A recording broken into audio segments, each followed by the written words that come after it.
দৃশ্যটা দেখুন, Spain goalkeeper কতটা দূরে দাঁড়িয়ে। মেসি ডান অথবা বাঁ পা বাড়িয়ে দিলেই বল নিয়ন্ত্রণ। কিন্তু কি আশ্চর্য, মেসি বলের নাগাল নিতে পা বাড়িয়েই দিচ্ছেন না, বলের পিছনে শুধু দৌড়িয়ে যাচ্ছেন।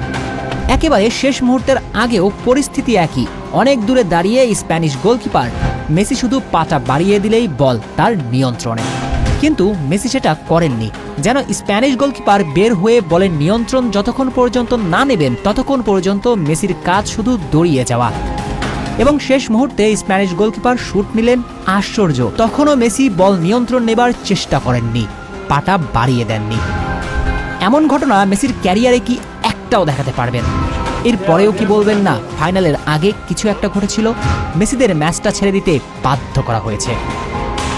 আপনার কাছে মনে হতে পারে এই প্রশ্নটাই অবান্তর।